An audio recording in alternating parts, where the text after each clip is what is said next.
સુરત સંવેદનશીલ વિસ્તાર ગણાતા લિંબાયતમાં છેલ્લા કેટલાક સમયથી વધી રહેલી ગુનાખોરી અને અસામાજિક ગતિવિધિઓને ડામવા માટે લિંબાયત પોલીસ અને ક્રાઇમ બ્રાન્ચ દ્વારા સંયુક્ત રીતે રાત્રિ કોમ્બિંગ હાથ ધરાયું છે.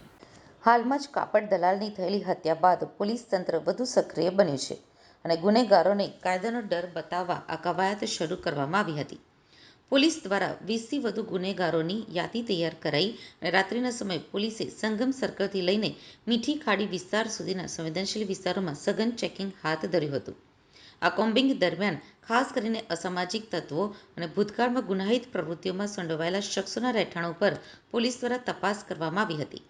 આ ચેકિંગ દરમિયાન પોલીસ દ્વારા ગુનેગારોની એક યાદી તૈયાર કરાઈ હતી, જેમાં લગભગ 20થી વધુ ગુનેગારોના નામ સામેલ હતા.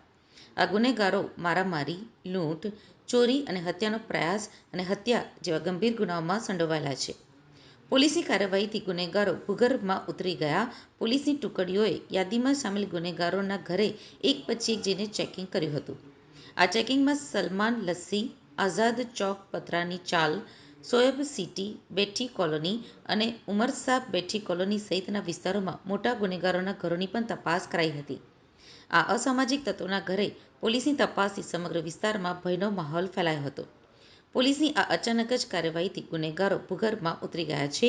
પોલીસના આ રાત્રિ કોમ્બિંગનો મુખ્ય હેતુ ગુનાખોરીને અંકુશમાં રાખવાનો અને અસામાજિક તત્વોને કાયદાનો ડર બતાવવાનો છે.